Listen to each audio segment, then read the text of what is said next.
And now Chapter 7 of the Madhya Lila, the Lord's Tour of South India.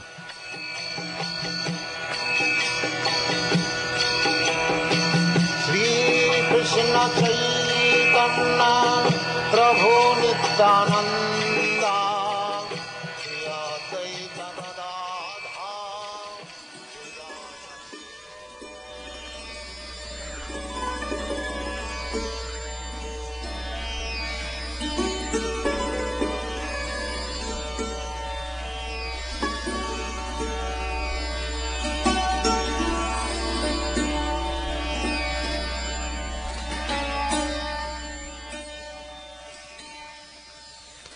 Lord Chaitanya Mahaprabhu, being very compassionate toward a Brahmin named Vasudev, cured him of leprosy. He transformed him into a beautiful man, satisfied with devotional service. I offer my respectful obeisances unto the glorious Lord, Sri Caitanya Mahaprabhu. All glories to Lord Chaitanya Mahaprabhu. All glories to Lord Nityananda Prabhu. All glories to Advaitacharya. And all glories to the devotees of Lord Chaitanya.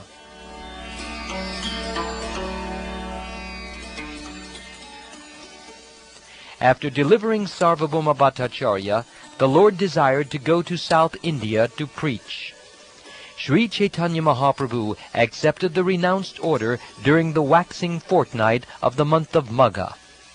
During the following month, Phalgun, he went to Jagannath Puri and resided there. At the end of the month of Phalgun, he witnessed the Dola Yatra ceremony, and in his usual ecstatic love of God, he chanted and danced in various ways on the occasion. During the month of Chaitra, while he lived at Jagannath Puri, the Lord delivered Sarvabhouma Bhattacharya, and in the beginning of the next month, Vaishakha, he decided to go to South India. Sri Caitanya Mahaprabhu called all his devotees together, and holding them by the hand, humbly informed them, "You are all more dear to me than my life. I can give up my life, but to give up you is difficult for me. You are all my friends, and you have properly executed the duties of friends by bringing me here to Jagannath Puri and giving me the chance to see Lord Jagannath in the temple. I now beg all of you for one bit of charity. Please give me permission to leave for a tour of South India. I shall go to search out Vishvarup. Please forgive me, but I want to go alone. I do not wish to take anyone with me. Until I return from Setubanda, all of you dear friends should remain at Jagannath Puri." Knowing everything, Sri Caitanya Mahaprabhu was aware that Vishvarup had already passed away. A pretense of ignorance was necessary, however, so that he could go to South India and liberate the people there. Upon hearing this message from Sri Caitanya Mahaprabhu, all the devotees became very unhappy and remained silent with sullen faces. Nityananda Prabhu then said, "How is it possible for you to go alone? Who can tolerate this? Let one or two of us go with you, otherwise you may fall into the clutches of thieves and rogues along the way. They may be whomever you like, but 2 persons should go with you. Indeed, I know all the paths to the different places of pilgrimage in South India. Just order me and I shall go with you." The Lord replied, "I am simply a dancer, and you are the wire puller. However you pull the wires to make me dance, I shall dance in that way." After accepting the sannyas order, I decided to go to Vrindavan, but you took me instead to the house of Advaita Prabhu. While on the way to Jagannath Puri, you broke my sannyas staff. I know that all of you have great affection for me, but such things disturb my activities. Jagadananda wants me to enjoy bodily sense gratification, and out of fear I do whatever he tells me. If I sometimes do something against his desire, out of anger he will not talk to me for 3 days. Being a sannyasi, it is my duty to lie down on the ground and take a bath 3 times a day, even during the winter. But Mukunda becomes very unhappy when he sees my severe austerities. Of course, Mukunda does not say anything, But I know that he is very unhappy within, and upon seeing him unhappy, I become twice as unhappy. Although I am in the renounced order of life, and Damodar is a brahmachari, he still keeps a stick in his hand just to educate me. According to Damodar, I am still a neophyte as far as social etiquette is concerned. Therefore, he does not like my independent nature. Damodar Pandit and others are more advanced in receiving the mercy of Lord Krishna. Therefore, they are independent of public opinion. As such, they want me to enjoy sense gratification, even though it be unethical. But since I am a poor sannyasi, I cannot abandon the duties of the renounced order, and therefore I follow them strictly. You should all therefore remain here in Nilachal for some days, while I tour the sacred places of pilgrimage alone. Actually, the Lord is controlled by the good qualities of all his devotees. On the pretense of attributing faults, he tastes all these qualities. No one can properly describe Lord Sri Caitanya Mahaprabhu's affection for his devotees. He always tolerated all kinds of personal unhappiness resulting from his acceptance of the renounced order of life. The regulative principles observed by Caitanya Mahaprabhu were sometimes intolerable, and all the devotees became greatly affected by them. Although strictly observing the regulative principles, Caitanya Mahaprabhu could not tolerate the unhappiness felt by his devotees. Therefore, to prevent them from accompanying him and becoming unhappy, Sri Caitanya Mahaprabhu declared their good qualities to be false. The Lord wanted to tour all the places of pilgrimage alone and strictly observe the duties of the renounced order.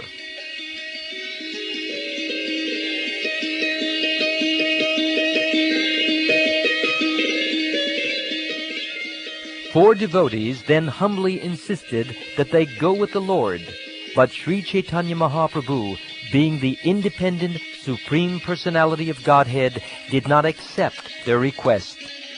Thereupon Lord Nityananda said, "Whatever you order is my duty, regardless of whether it results in happiness or unhappiness. Yet I still submit one petition to you. Please consider it, and if you think it proper, I beg you, please accept it. You must take with you a loincloth, external clothes, and a water pot. You should take nothing more than this. Since your two hands will always be engaged in chanting and counting the holy names, well, how will you be able to carry the water pot and external garments? When along the way you fall unconscious in ecstatic love of Godhead, who will protect your belongings, the water pot, garments, and so forth? Here is a simple Brahmin named Krishna Das. Please accept him and take him with you. That is my request. He will carry your water pot and garments. You may do whatever you like. He will not say a word."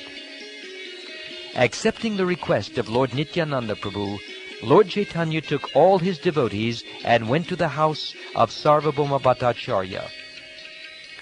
As soon as they entered the house, Sarvabhouma Bhattacharya offered the Lord obeisances and a place to sit. After seating all the others, the Bhattacharya took his seat. After they had discussed various topics about Lord Krishna, Sri Caitanya Mahaprabhu informed Sarvabhouma Bhattacharya, "I have come to your place just to receive your order. My elder brother Vishvarup has taken sannyas and gone to South India. Now I must go search for him. Please permit me to go, for I must tour South India. With your permission, I shall soon return very happily." Upon hearing this, Sarvabhouma Bhattacharya became very agitated. Catching hold of the lotus feet of Sri Caitanya Mahaprabhu, he gave this sorrowful reply. "After many births, due to some pious activity, I got your association. Now, Providence is breaking this invaluable association. If a thunderbolt falls on my head, or if my son dies, I can tolerate it. But I cannot endure the unhappiness of your separation. My dear Lord, you are the independent Supreme Personality of Godhead. Certainly you will depart. I know that. Still I ask you, stay here for a few days more, so that I can see your lotus feet." Upon hearing Sarvabhouma Bhattacharya's request, Caitanya Mahaprabhu relented. He stayed a few days longer and did not depart. The Bhattacharya eagerly invited Lord Caitanya Mahaprabhu to his home and fed him very nicely. The Bhattacharya's wife, whose name was Sati Mata, the mother of Sati, did the cooking. The narrations of these pastimes are very wonderful.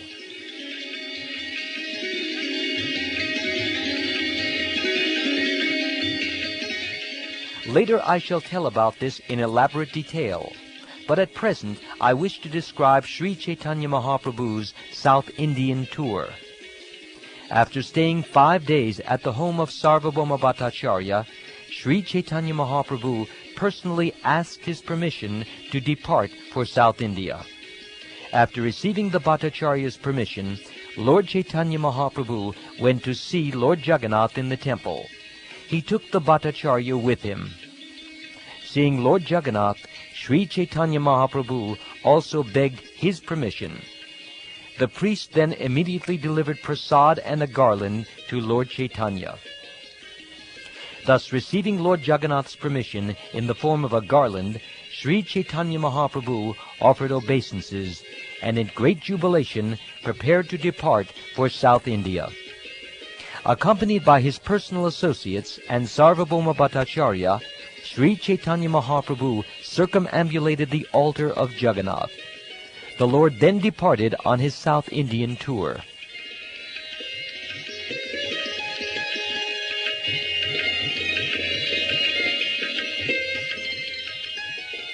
While the Lord was going along the path to Alalanath, which was located on the seashore, Sarvabhouma Bhattacharya gave the following orders to Gopinathacharya. "Bring the 4 sets of loincloths and outer garments I keep at home, and also some prasad of Lord Jagannath's. You may carry these things along with the help of some Brahmin." While Lord Sri Caitanya Mahaprabhu was departing, Sarvabhouma Bhattacharya submitted the following at his lotus feet. "My lord, I have one final request that I hope you will kindly fulfill. In the town of Vidyanagra, on the bank of the Godavari, there is a responsible government officer named Ramananda Rai. Please do not neglect him, thinking he belongs to a Shudra family, engaged in material activities. It is my request that you meet him without fail. Ramananda Rai is a fit person to associate with you. No other devotee can compare with him in knowledge of the transcendental mellows. He is a most learned scholar, as well as an expert in devotional mellows. Actually, he is most exalted, and if you talk with him, you will see how glorious he is. I could not realize when I first spoke with Ramananda Rai that his topics and endeavors were all transcendently uncommon. I made fun of him simply because he was a Vaishnava. By your mercy, I can now understand the truth about Ramananda Rai. In talking with him, you also will acknowledge his greatness." Lord Sri Caitanya Mahaprabhu accepted Sarvabhouma Bhattacharya's request that he meet Ramananda Rai. Bidding him farewell, the Lord embraced him. Sri Caitanya Mahaprabhu asked the Bhattacharya's blessings while he was engaged in the devotional service of Lord Krishna at home. The Lord wished to return again to Jagannath Puri by his mercy. Saying this, Sri Caitanya Mahaprabhu departed on his tour, and Sarvabhouma Bhattacharya immediately fainted and fell to the ground.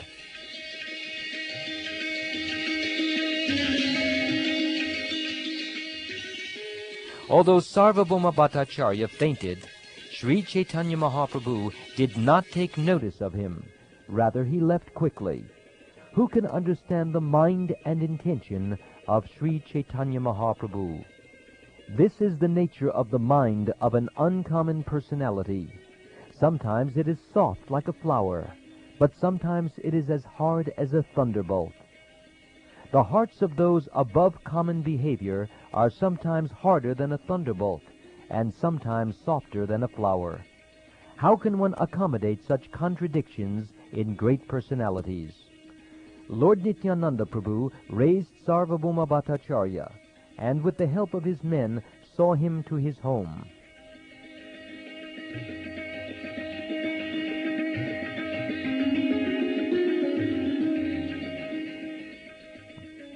Immediately all the devotees came and partook of Sri Caitanya Mahaprabhu's company. Afterwards, Gopinathacharya came with the garments and prasad.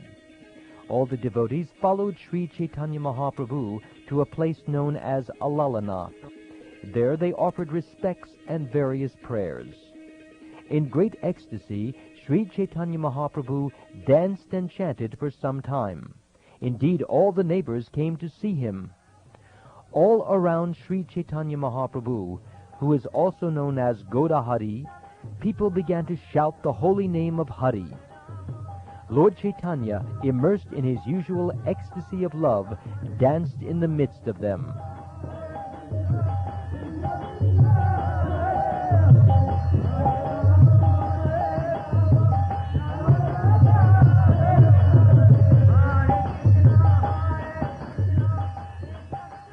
The body of Sri Caitanya Mahaprabhu was naturally very beautiful. It was like molten gold, dressed in saffron cloth. Indeed, he was most beautiful for being ornamented with the ecstatic symptoms which caused his hair to stand on end, tears to well in his eyes, and his body to tremble and perspire all over. Everyone present was astonished to see Sri Caitanya Mahaprabhu's dancing and his bodily transformations. Whoever came did not want to return home. Everyone, including children, old men, and women, began to dance and chant the holy names of Sri Krishna and Gopal. In this way, they all floated in the ocean of love of Godhead. Upon seeing the chanting and dancing of Lord Sri Caitanya Mahaprabhu, Lord Nityananda predicted that later there would be dancing and chanting in every village.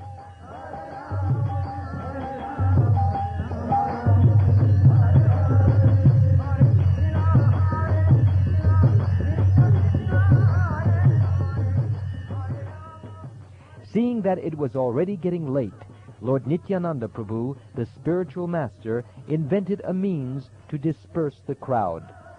When Lord Nityananda Prabhu took Sri Caitanya Mahaprabhu for lunch at noon, everyone came running around them. After finishing their baths, they returned at noon to the temple. Admitting his own men, Sri Nityananda Prabhu closed the outside door. Gopinathacharya then brought prasad for the two lords to eat, and after they ate, the remnants of the food were distributed to all the devotees. Hearing about this, everyone there came to the outside door and began chanting the holy name, Hari, Hari. Thus there was a tumultuous sound.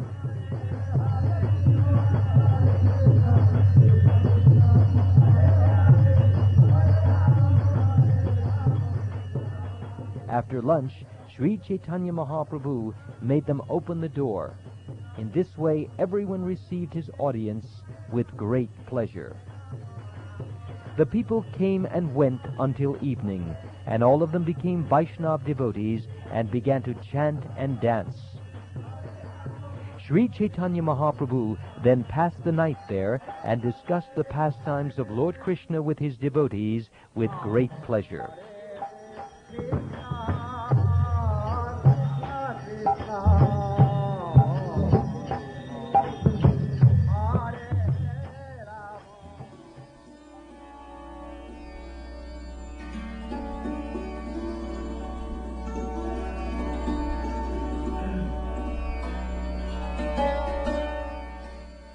The next morning, after taking his bath, Sri Caitanya Mahaprabhu started on his South Indian tour. He bade farewell to the devotees by embracing them. Although they all fell to the ground unconscious, the Lord did not turn to see them, but proceeded onward. In separation, the Lord became very perturbed and walked on unhappily. His servant Krishnadas, who was carrying his water pot, followed behind. All the devotees remained there and fasted, but the next day they all unhappily returned to Jagannath Puri. Almost like a mad lion, Lord Sri Caitanya Mahaprabhu went on his tour filled with ecstatic love and performing Sankirtan, chanting Krishna's names as follows. The Lord chanted, Krishna, Krishna, Krishna, Krishna, Krishna, Krishna, Krishna, hey! Krishna, Krishna, Krishna, Krishna, Krishna, Krishna, Krishna, hey! Krishna, Krishna, Krishna, Krishna, Krishna, Krishna, Raksha Mam! Krishna, Krishna, Krishna, Krishna, Krishna, Krishna, Pahi Mam! That is, O Lord Krishna, please protect me and maintain me. He also chanted, Rama Raghava, Rama Raghava, Rama Raghava, Raksha Mam! Krishna Keshava, Krishna Keshava, Krishna Keshava, Pahi Mam! That is, O Lord Ram, descendant of King Raghu, please protect me. O Krishna, O Keshava, killer of the Keshi demon, please maintain me. Chanting this verse, Lord Sri Caitanya Mahaprabhu, known as Godahari, went on his way. As soon as he saw someone, he would request him to chant Hari, Hari. Whoever heard Lord Caitanya Mahaprabhu chant Hari, Hari, also chanted the holy name of Lord Hari and Krishna. In this way, they all followed the Lord, very eager to see him. After some time, the Lord would embrace these people and bid them to return home after investing them with spiritual potency. Being thus empowered, they would return to their own villages, always chanting the holy name of Krishna, and sometimes laughing, crying, and dancing.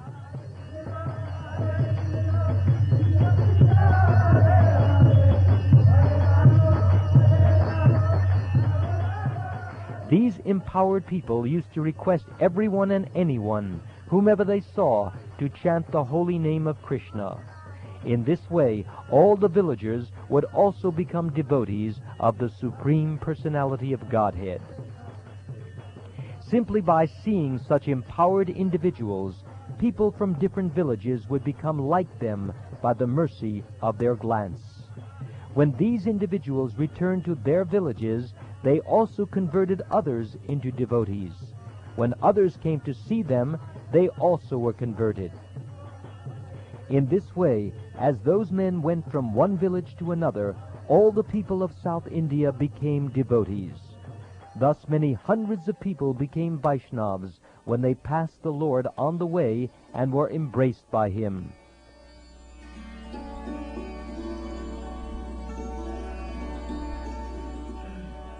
In whatever village Sri Caitanya Mahaprabhu stayed to accept alms, many people came to see him.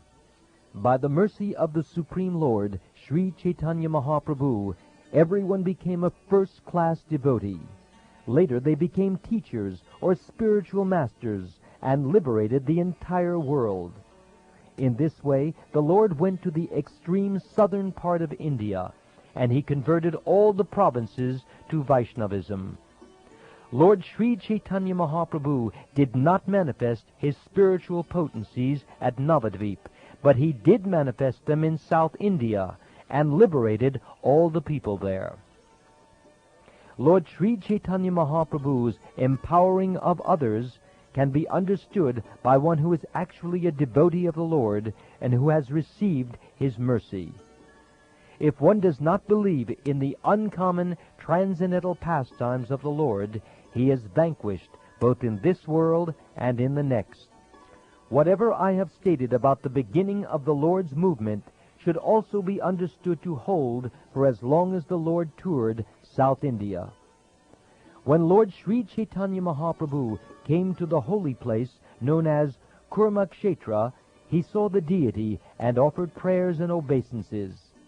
While at this place, Lord Sri Caitanya Mahaprabhu was in his usual ecstasy of love of Godhead and was laughing, crying, dancing, and chanting. Everyone who saw him was astonished. After hearing of these wonderful occurrences, everyone came to see him there. When they saw the beauty of the Lord and his ecstatic condition, they were all struck with wonder. Just by seeing Lord Chaitanya Mahaprabhu, everyone became a devotee. They began to chant Krishna and Hari and all the holy names. They all were merged in a great ecstasy of love, and they began to dance, raising their arms. Always hearing them chant the holy names of Lord Krishna, others also became Vaishnavas in those villages. By hearing the holy name of Krishna, the entire country became Vaishnav. It was as if the nectar of the holy name of Krishna overflooded the entire country. After some time, when Lord Sri Caitanya Mahaprabhu manifested his external consciousness, a priest of the Lord Kurma deity gave him various offerings. Sri Caitanya Mahaprabhu's mode of preaching has already been explained, and I shall not repeat the explanation. In whichever village the Lord entered, his behavior was the same.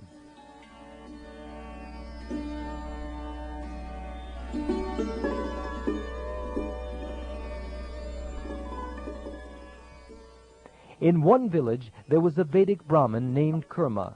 He invited Lord Chaitanya Mahaprabhu to his home with great respect and devotion. This Brahmin brought Lord Chaitanya Mahaprabhu to his home, washed his lotus feet, and with his family members drank the water. That Kurma Brahmin, with great affection and respect, made Sri Caitanya Mahaprabhu eat all kinds of food. After that, the remnants were shared by all the members of the family. The Brahmin then began to pray, "O my Lord, your lotus feet are meditated upon by Lord Brahma, and these very lotus feet have come into my home. My dear Lord, there is no limit to my great fortune. It cannot be described. Today my family, birth, and riches, they have all been glorified." The Brahmin begged Lord Chaitanya Mahaprabhu, "My dear Lord, kindly show me favor and let me go with you. I can no longer tolerate the waves of misery caused by materialistic life." Sri Caitanya Mahaprabhu replied, "Don't speak like that again. Better to remain at home and chant the holy name of Krishna always. Instruct everyone to follow the orders of Lord Sri Krishna as they are given in Bhagavad Gita and Srimad Bhagavatam. In this way, become a spiritual master and try to liberate everyone in this land." Sri Caitanya Mahaprabhu further advised the Brahmin Kurma, "If you follow this instruction, your materialistic life at home will not obstruct your spiritual advancement. Indeed, if you follow these regulative principles, we will again meet here, or rather, you will never lose my company." At whosoever's house Sri Caitanya Mahaprabhu accepted his alms by taking prasad, he would convert the dwellers to his Sankirtan movement and advise them just as he advised the Brahmin named Kurma. While on his tour, Sri Caitanya Mahaprabhu would spend the night at a temple or on the roadside. Whenever he accepted food from a person, he would give him the same advice he gave the Brahmin named Kurma.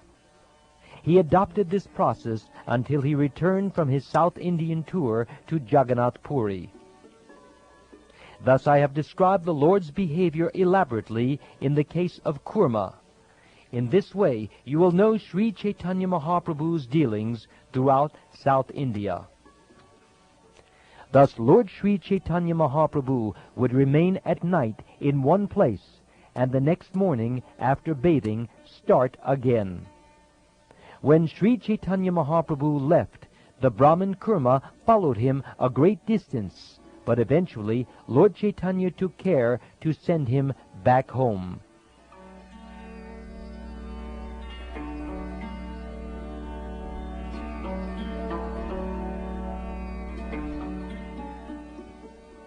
There was also one Brahmin named Vasudev, who was a great person but was suffering from leprosy. Indeed, his body was filled with living worms. Although suffering from leprosy, the Brahmin Vasudev was enlightened. As soon as one worm fell from his body, he would pick it up and place it back again in the same location. Then one night Vasudev heard of Lord Chaitanya Mahaprabhu's arrival, and in the morning he came to see the Lord at the house of Kurma. When the leper Vasudev came to Kurma's house to see Sri Caitanya Mahaprabhu, he was informed that the Lord had already left. The leper then fell to the ground unconscious. When Vasudev, the leper Brahmin, was lamenting due to not being able to see Chaitanya Mahaprabhu, the Lord immediately returned to that spot and embraced him. When Sri Caitanya Mahaprabhu touched him, both the leprosy and his distress went to a distant place. Indeed, Vasudev's body became very beautiful to his great happiness. The Brahmin Vasudev was astonished to behold the wonderful mercy of Sri Caitanya Mahaprabhu, and he began to recite a verse from Srimad Bhagavatam touching the Lord's lotus feet. He said, "Who am I, a sinful poor friend of a Brahmin? And who is Krishna, the Supreme Personality of Godhead, full in 6 opulences? Nonetheless, he has embraced me with his 2 arms. Oh, my merciful Lord, such mercy is not possible for ordinary living entities.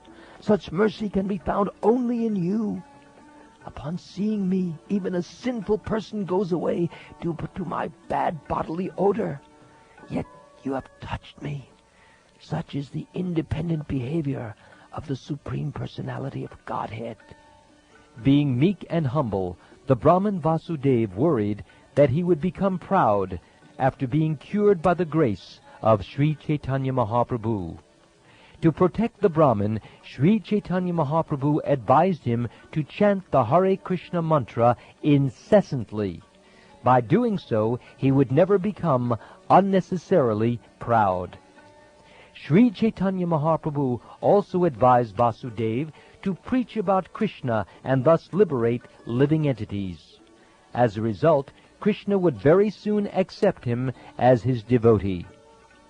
After thus instructing the Brahmin Vasudev in that way, Sri Caitanya Mahaprabhu disappeared from that place. Then the 2 Brahmins, Kurma and Vasudev, embraced one another and began to cry, remembering the transcendental qualities of Sri Caitanya Mahaprabhu.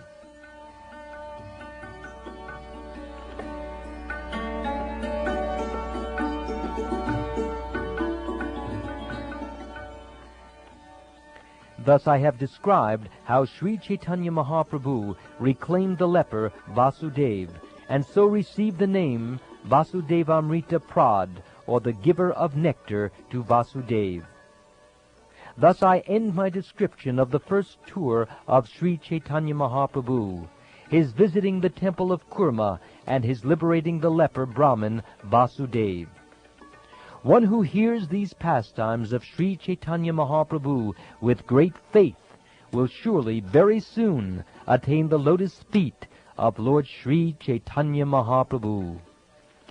I admit that I do not know the beginning nor the end of Sri Caitanya Mahaprabhu's pastimes. However, whatever I have written, I have heard from the mouths of great personalities. O devotees, please do not consider my offenses in this regard. Your lotus feet are my only shelter.